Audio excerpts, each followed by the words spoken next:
Waalaikumsalam warahmatullahi wabarakatuh. Selamat pagi anak-anak semuanya. Pagi, Bu. Gimana kabarnya hari ini? Sehat? Alhamdulillah sehat. Alhamdulillah sehat. Ibu juga sehat. Apakah kalian sudah siap untuk mengikuti pembelajaran pada hari ini? Siap, Bu. Oke, sebelum memulai pembelajaran pada hari ini, marilah kita berdoa terlebih dahulu agar kegiatan belajar hari ini bisa berjalan dengan lancar. Oke, Niken, silakan dipimpin berdoa.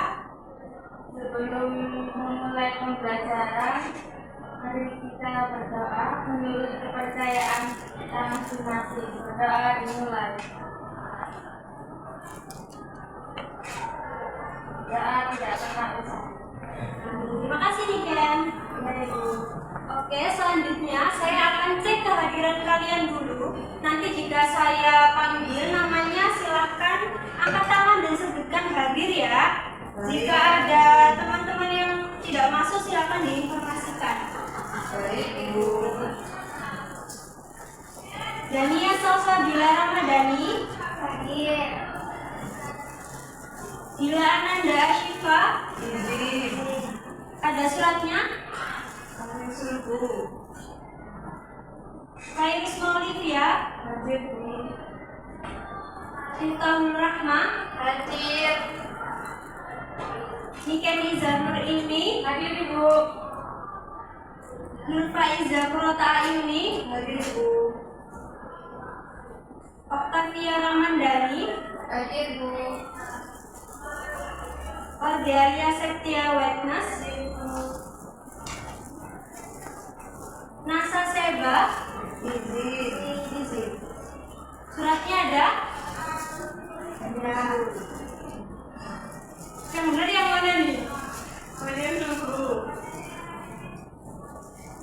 Komari Almasa, Hadir, Bu.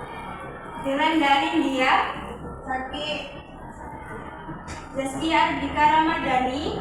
Sakit, Bu. Oke, jadi hari ini yang tidak masuk ada 4 ya. Yang 2 izin dan yang 2-nya sakit. Selain itu masuk semua. Oke. Jadi pada pertemuan hari ini kita akan belajar mengenai konsep dasar manajemen kearsipan. Nanti kita akan belajar mengenai pengertian, kemudian jenis-jenisnya, kemudian fungsinya dan juga nilai guna arsip. Nah, setelah mengikuti pembelajaran hari ini, kalian diharapkan untuk yang pertama menjelaskan pengertian arsip dan juga kearsipan. Yang kedua, membedakan antara arsip dan juga kearsipan. Yang ketiga, mengidentifikasi fungsi arsip. Yang keempat, mengelompokkan jenis arsip. Dan yang terakhir adalah menjelaskan nilai guna arsip. Nah, dari kelima tujuan pembelajaran kita hari ini, Ibu harap kalian tidak hanya mengetahui tentang teorinya saja, tetapi kalian bisa mempraktikkan di dunia perkantoran nanti. Bisa dimengerti ya? Bisa, Ibu. Maka Ibu harap nanti selama pembelajaran berlangsung, kalian harus memperhatikan dengan baik ya. Iya, Bu.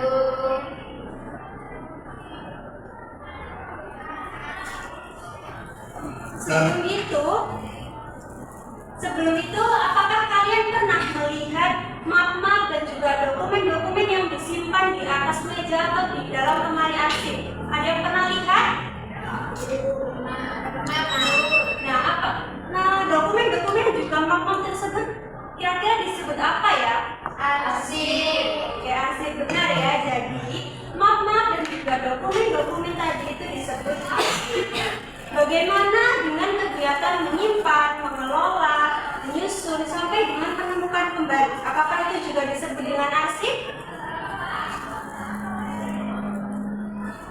Oke, jadi arsip itu tadi adalah rekaman kegiatan yang disimpan dan memiliki nilai guna atau fungsi. Nah, sedangkan kearsipan ya adalah kegiatan mengelola, menyusun, sampai menemukan kembali dokumen-dokumen tersebut. Jadi secara sederhananya arsip itu adalah benda-bendanya, jadi kan dokumen, map itu benda-bendanya. Nah, sedangkan kearsipan itu adalah kegiatan mengelola dokumen-dokumen tersebut. Sekarang bisa dipahami? Iya.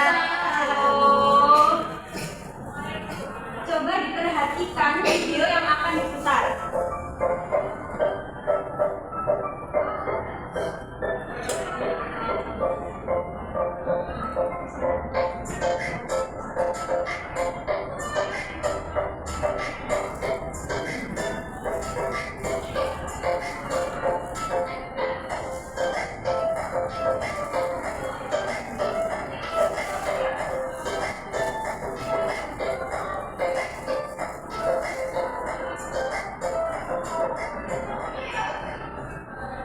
Oke, dari kedua video tadi, manakah video yang memiliki arsip dan manakah video yang sudah menerapkan kearsipan? Yang bisa, silakan angkat tangannya. Ada yang bisa menjawab? Oke, boleh Pak Iqbal, silakan. Video ke satu itu hanya memiliki arsip, dan video kedua itu memiliki arsip dan sudah menerapkan kearsipan. Oke, betul sekali ya Pak Irus. Jadi tadi video pertama itu menampilkan perusahaan yang memiliki kearsipan, yang memiliki arsip. Dan yang video kedua adalah perusahaan memiliki arsip dan juga menerapkan kearsipan. Nah, video satu itu dia tidak menerapkan kearsipan, makanya dokumen-dokumennya itu tidak tertata dengan rapi. Sedangkan video kedua itu perusahaannya sudah menerapkan kearsipan juga. Jadi dokumen-dokumennya tertata dan tersusun dengan rapi. Sampai sini paham ya perbedaan arsip dan juga kearsipan? Mantap, Bu. Apakah ada yang ditanyakan? Belum. Kita masuk ke dalam materinya ya. Yang pertama adalah definisi arsip dan juga kearsipan menurut para ahli. Nah, menurut Dick Waister, arsip merupakan bagian dari semua dokumen yang diterima atau dibuat oleh organisasi dan kumpulan dokumen yang berisi informasi mengenai tindakan, mengenai keputusan dan juga operasi yang telah terjadi di dalam sebuah organisasi atau perusahaan. Nah, menurut Martono, kearsipan itu merupakan kegiatan penyelenggaraan arsip sejak arsip itu diciptakan sampai dengan arsip tersebut dimusnahkan. Arsip itu terkait dengan bendanya, sedangkan kearsipan terkait dengan kegiatan atau aktivitas pengelolaan arsipnya. Oke, yang kedua adalah fungsi arsip. Yang pertama, fungsi arsip itu sebagai pusat ingatan.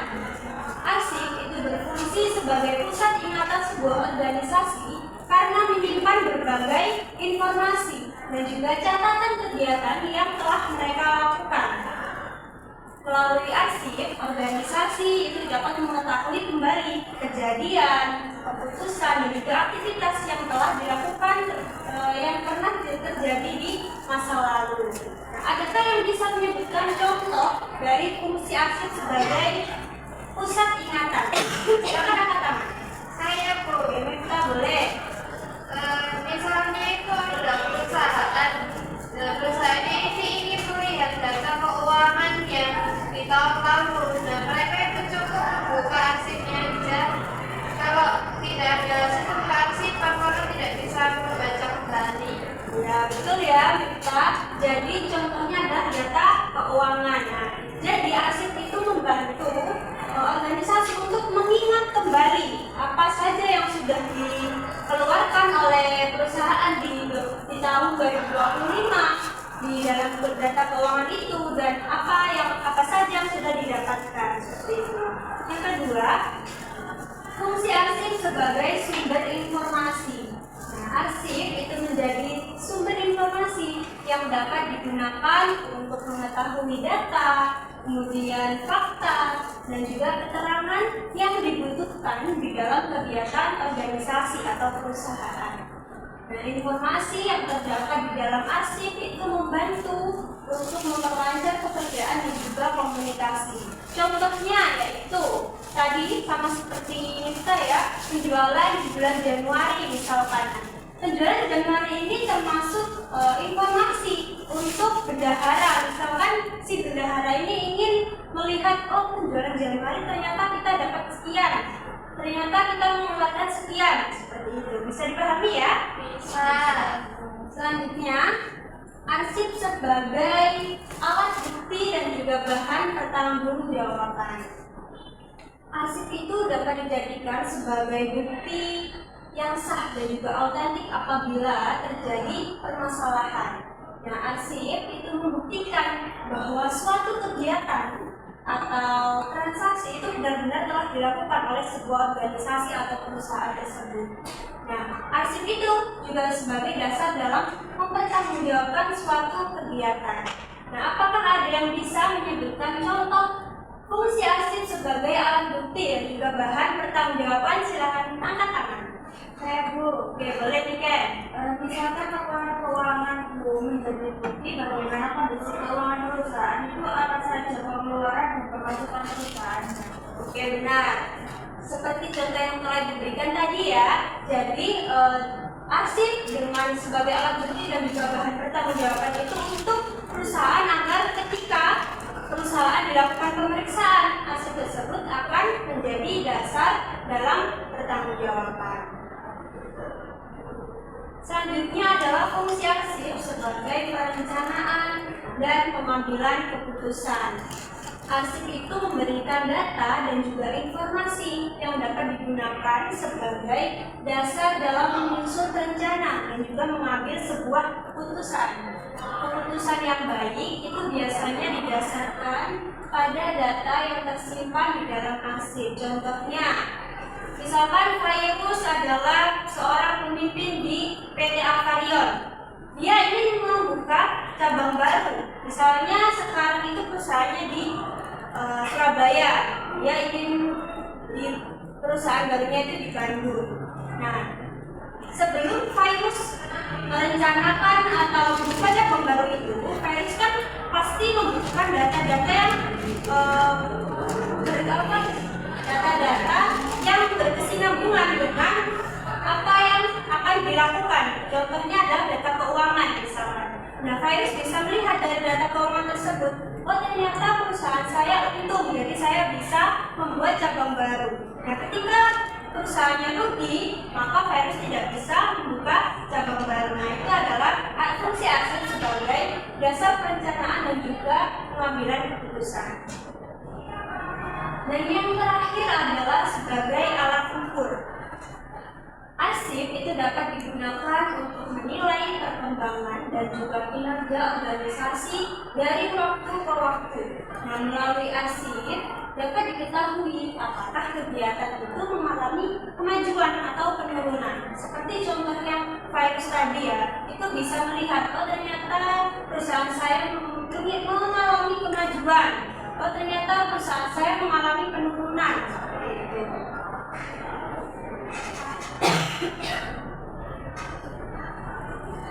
Oke, selanjutnya,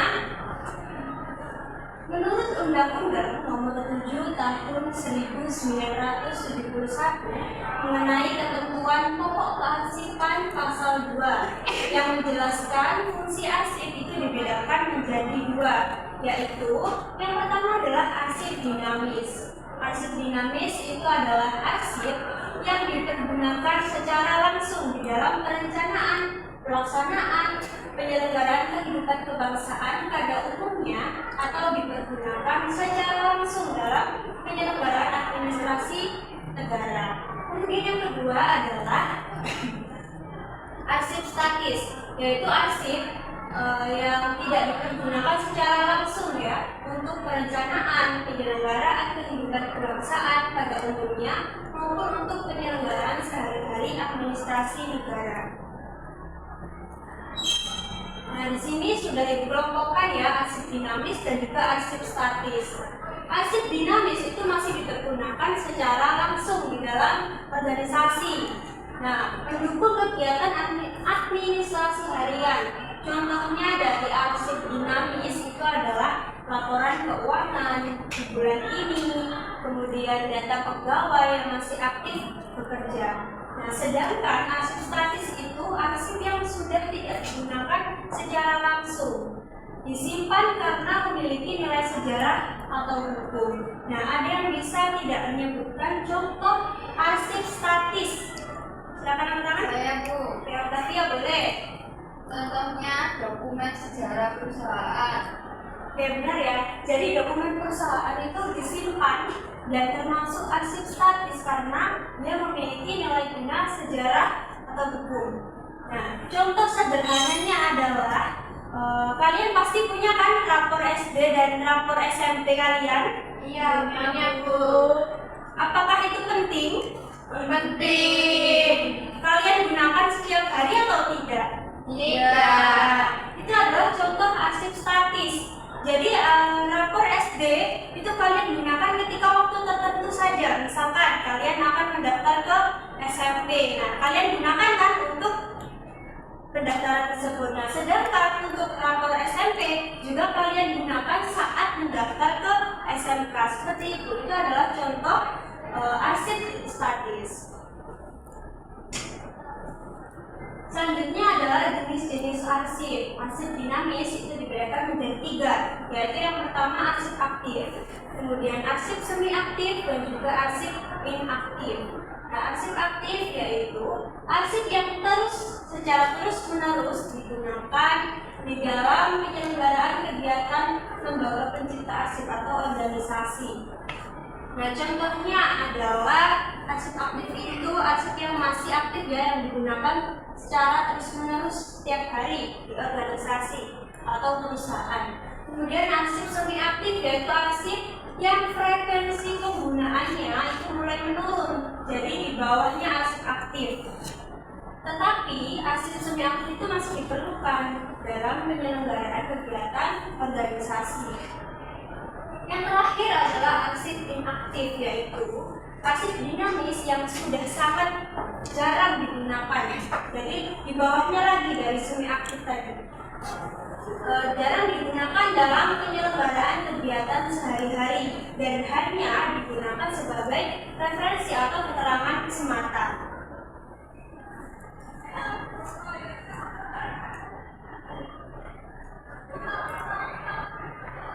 Selanjutnya adalah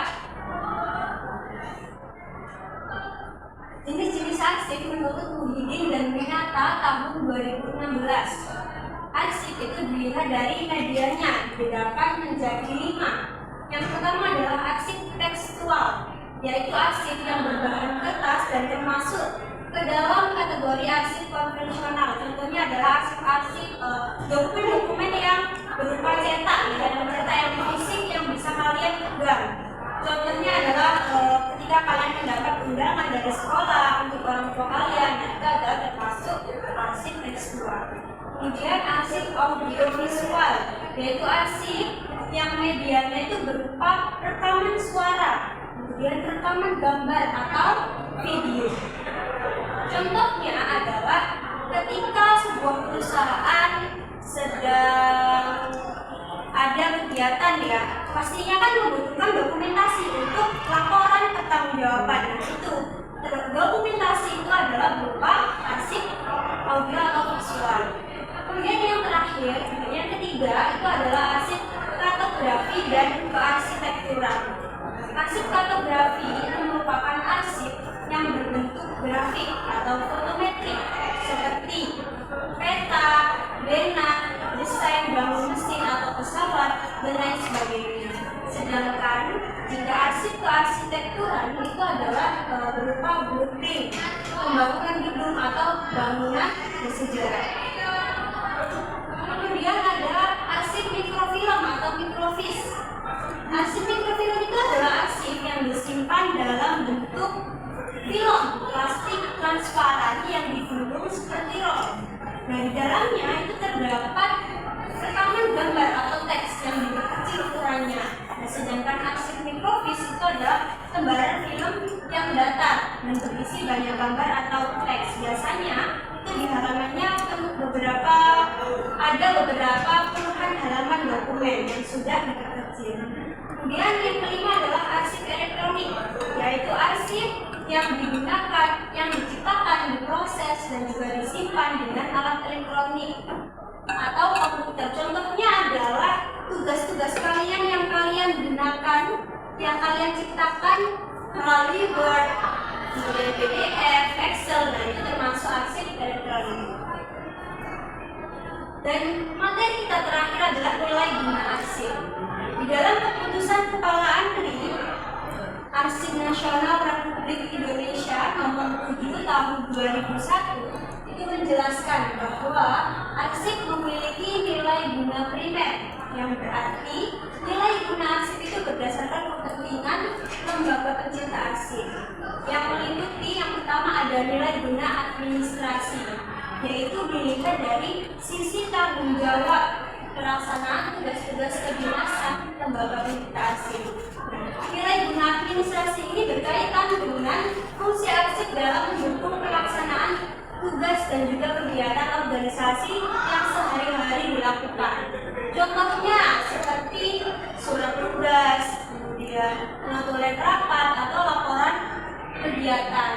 Dokumen-dokumen ini membantu pegawai untuk mengetahui apa yang harus mereka lakukan dan apa yang sudah mereka kerjakan. Jadi tanpa arsip administrasi pekerjaan itu bisa menjadi tidak terarah dan juga karena tidak ada catatan resmi sebagai pedoman.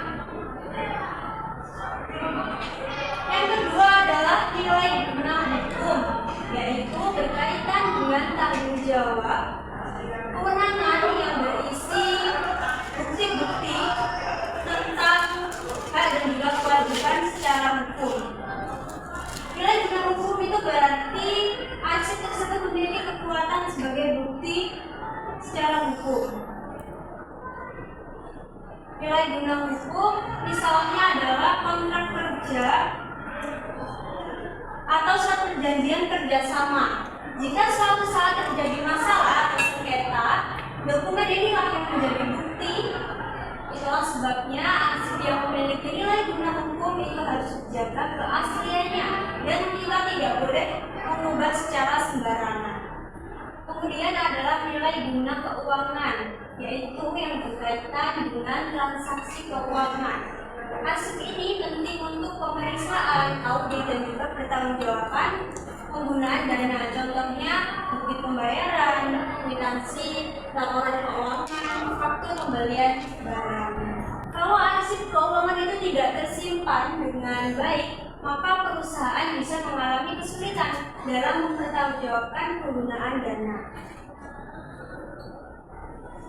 Dan yang terakhir adalah nilai guna ilmiah dan juga teknologi yang berkaitan dengan arsip yang mengandung data penelitian, pengembangan dan juga inovasi.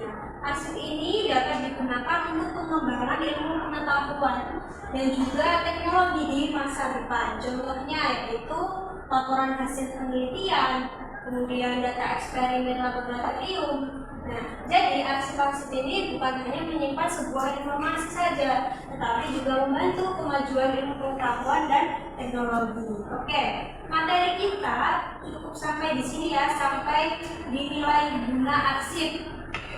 Apakah ada yang ditanyakan, anak-anak? Saya Bu. Oke, Dania, silakan.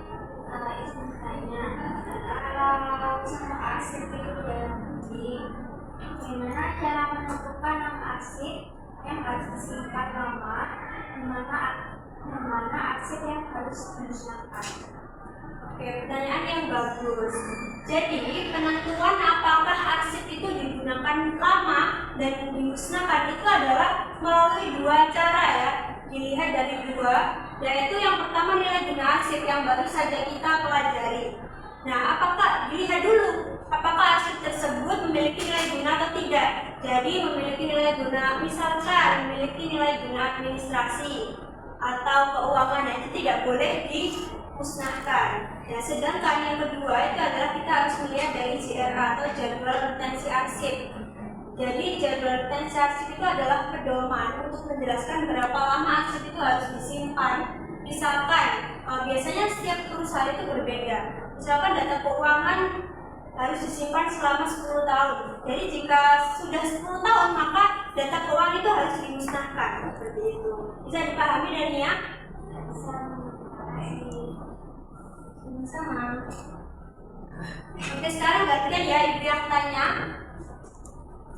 Jika sebuah perusahaan kecil itu merasa tidak perlu sistem kearsipan karena jumlah dokumennya itu sedikit. Nah, apakah menurut kalian itu keputusan yang tepat dan mengapa? Ada yang bisa menjawab? Silakan angkat. Saya Bu. Oke, Ayu boleh silakan. Menurut saya tidak tepat karena walaupun dokumennya itu sedikit tetap ada dokumen penting. Kalau tidak ada sistem bisa hilang atau sulit dicari. Nanti kalau perusahaan berkembang akan semakin berantakan. Benar ya. Jadi yang dikatakan Ayu itu benar, walaupun dokumennya masih sedikit, itu tetap ada dokumen penting yang harus disimpan dengan baik. Nah, kearsipan itu bukan hanya soal banyak atau sedikitnya dokumen atau arsip, tetapi soal bagaimana kita bisa menjaga, menyimpan, dan juga mengelola agar dokumen-dokumen atau arsip tersebut aman dan bisa mudah dicari ketika kita mencarinya dan juga bisa dipertanggungjawabkan. Apakah ada yang ditanyakan lagi? Tidak ada? Oke, lanjutkan ya. Silahkan kalian membentuk kelompok yang beranggotakan 3 sampai 4 orang dan duduk sesuai dengan kelompoknya masing-masing.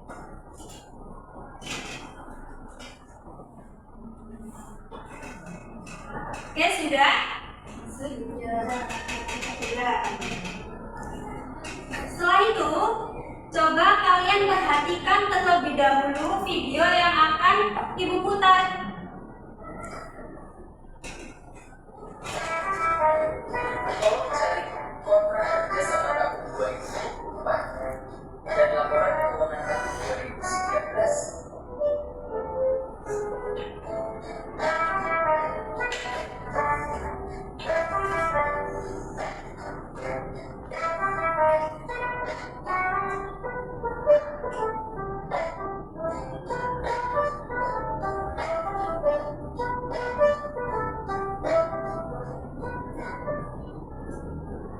Oke, jadi dari video tersebut kalian diminta untuk menganalisis studi kasus yang telah kalian saksikan dengan menjawab beberapa pertanyaan berikut. Yang pertama adalah tentukan dan jelaskan jenis arsip dari masing-masing dokumen yang muncul di dalam video tersebut. Tadi ada 2 ya dokumennya. Yang pertama laporan keuangan tahun 2019 dan juga kontrak kerja tahun 2024. Kemudian kalian harus menjelaskan fungsi dari setiap dokumen tersebut, apakah termasuk arsip dinamis atau memiliki fungsi yang lainnya. Kemudian yang ketiga, kalian harus mengidentifikasi nilai guna yang dimiliki oleh masing-masing dokumen, serta berikan alasan yang mendukung pendapat kalian. Dan yang terakhir, kalian harus menjelaskan kesalahan apa yang terjadi di dalam pengelolaan arsip pada perusahaan tersebut. Nah, dan apa dampaknya bagi perusahaan. Ibu akan membagikan lembar kerja kalian. Satu kelompok cukup 1 ya, ditulis. Setiap kelompok menuliskan jawaban pada lembar yang sudah disediakan ini. Kelompok 1 itu hanya menjawab poin nomor 1 dan 2. Dan kelompok 2 bisa menulis menjawab poin nomor 3 dan juga 4. Bisa dipahami? Bisa, Bu. Oke, Ibu bagi dulu ya ini kelompok 1. Ini kelompok 2. Silakan dikerjakan di kolom warna kuning. Ibu kasih waktu selama 7 menit, cukup? Oke. Silakan dikerjakan.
boleh berdiskusi ya, ini tugasnya kelompok, bukan iya dulu.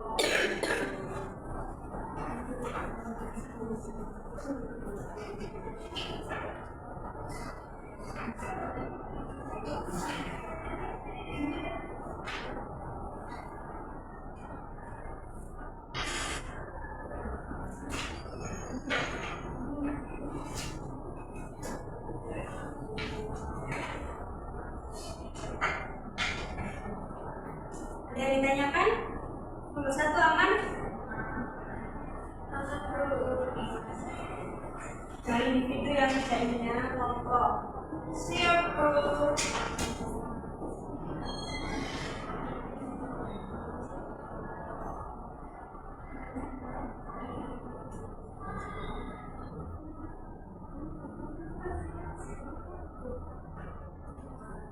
Ada yang ditanyakan?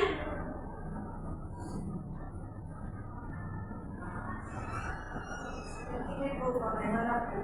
Dari ini dilihat dulu soalnya kalian dapat nomor berapa tadi? Jadi diidentifikasi nilai gurunya itu apa dari kedua dokumen tadi. Kemudian menurut kalian kesalahan apa yang terjadi di dalam pengolahan arsip yang ada di website itu ya? Tulis di sini nanti dipresentasikan ya. Itu terima kasih. Sama.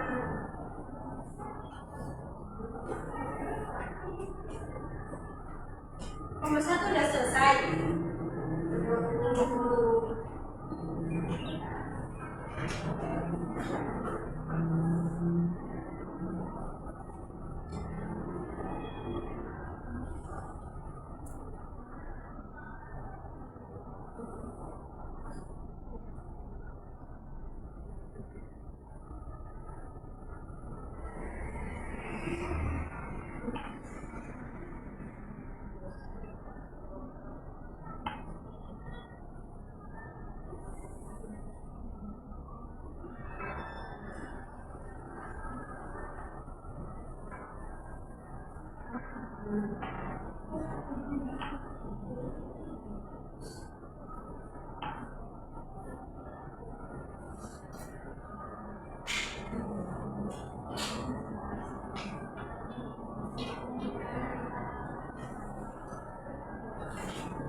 kelompok 1 ya lembar jawabannya. Untuk minggu depan kalian harus menuliskan jawaban tersebut itu di buku tugasnya masing-masing. Jadi nanti di minggu depan kalian kumpulkan ya. Sudah selesai? Oke. Kalian saya minta untuk maju ke depan ya. Satu kelompok satu saja yang maju untuk membacakan hasil analisis dari kelompok kalian.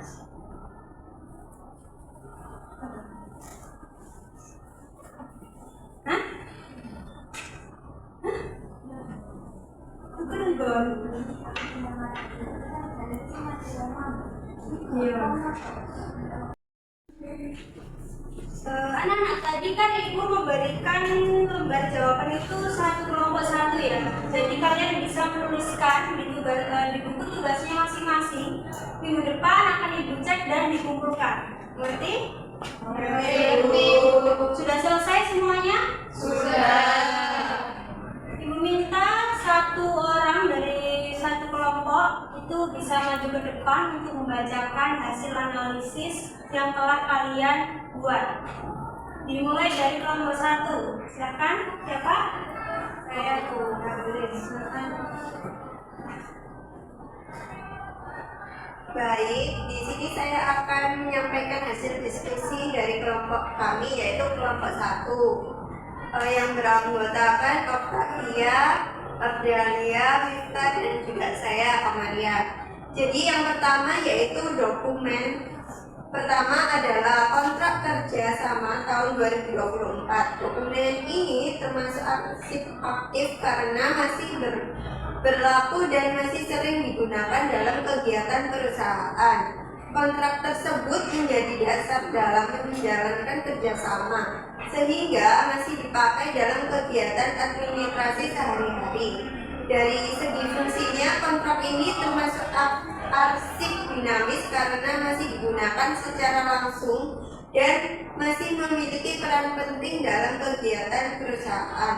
Kemudian dokumen yang kedua yaitu laporan keuangan tahun 2019. Dokumen ini termasuk arsip inaktif karena sudah jarang digunakan dalam kegiatan sehari-hari.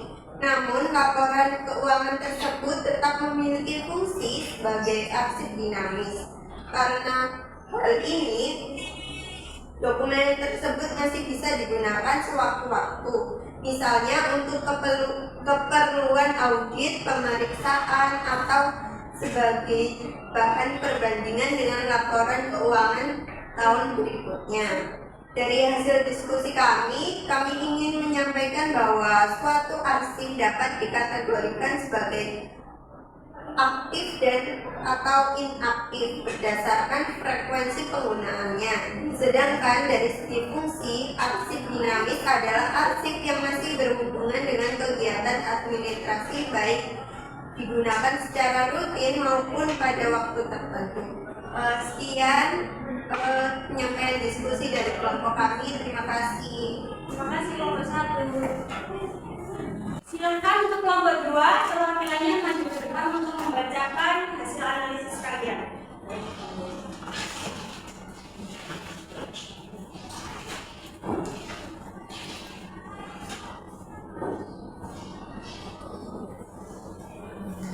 Baik, Assalamualaikum warahmatullahi wabarakatuh.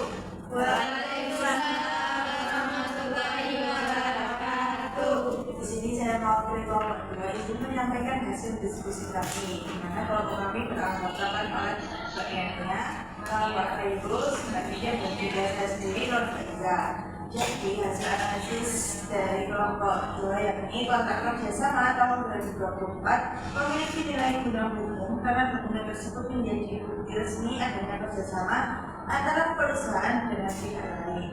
Nah, dokumen ini sangat penting karena di dalamnya terdapat hak dan juga kewajiban masing-masing pihak yang harus dipatuhi. Jika terjadi masalah atau perselisihan, kontrak tersebut dapat dijadikan dasar atau bukti yang sah secara umum. Selanjutnya, laporan keuangan tahun 2019 sendiri memiliki nilai guna keuangan karena berkaitan langsung dengan pencatatan transaksi serta pertanggungjawaban keuangan perusahaan. Nah, laporan ini dapat digunakan untuk melihat kondisi keuangan perusahaan pada tahun tersebut, serta menjadi bahan evaluasi dan perbandingan untuk tahun berikutnya. Berdasarkan video yang telah kami amati, terdapat kesalahan dalam pengelolaan arsip, yaitu tidak adanya pemisahan antara arsip aktif dan arsip inaktif. Semua dokumen disimpan secara bercampur tanpa pengelompokan yang jelas. Akibatnya, ketika dokumen disimpan secara bercampur tanpa pengelompokan yang jelas, proses penjalinannya itu menjadi sulit dan memakan waktu. Hal ini tentu dapat menghambat pekerjaan, bahkan berpotensi merugikan perusahaan. Nah, dari hasil diskusi ini kami menyimpulkan bahwa pengelolaan arsip yang baik sangat penting agar dokumen dapat disimpan dengan rapi, mudah ditemukan, dan tetap terjaga keamanannya. Sekian dari saya. Terima kasih. Wassalamualaikum warahmatullahi wabarakatuh. Waalaikumsalam warahmatullahi wabarakatuh. Kita beri tepuk tangan dulu untuk kelompok 1 dan kelompok 2. Jadi benar ya yang dikatakan oleh kelompok 2. Terima kasih untuk kelompok 2 atas jawabannya. Tadi sudah menjelaskan mengenai dampak kesalahan dari sistem kearsipan yang ada di dalam video. Nah, dari studi kasus tadi kita mengetahui ya pelajaran penting yang bisa kita ambil itu adalah kita harus memperhatikan sistem kearsipan di perusahaan agar dokumen itu tidak tercampur dan bisa ditemukan kembali dengan mudah.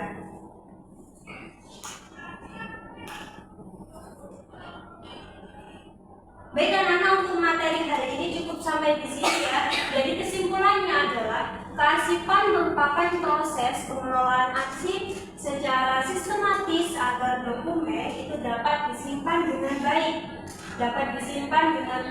baik dan juga mudah ditemukan dan juga terjamin keamanannya. Nah, arsip tadi dibedakan menjadi 3 ya, arsip aktif, semi aktif dan juga inaktif. Nah, berdasarkan frekuensi penggunaannya. Kemudian arsip juga memiliki fungsi sebagai pendukung kegiatan administrasi dan juga sumber informasi dalam pengambilan sebuah keputusan. Setiap arsip juga memiliki nilai guna seperti nilai administrasi, hukum, keuangan, serta ilmiah dan juga teknologi yang menentukan cara pengelolaannya. Oleh karena itu, pengelolaan arsip yang tepat itu sangat penting agar tidak menimbulkan kesulitan dan juga kerugian bagi organisasi. Tadi kita sudah banyak belajar mengenai pengertian ya, kemudian jenis-jenis, fungsi dan juga nilai guna. Untuk minggu depan jangan lupa dikerjakan tugasnya yang telah diberikan tadi, yaitu menyalin jawaban kalian di buku tugasnya masing-masing. Kemudian jangan lupa jaga kesehatan, atur waktu istirahat kalian dengan baik. Sekian ibu akhiri. Sebelum mengakhiri ya, kita berdoa terlebih dahulu agar pelajaran yang kita telah pelajari tadi bisa bermanfaat untuk kita semua di hari ini, nanti ataupun besok. Silakan Mbak Ines dipimpin berdoa terlebih dahulu.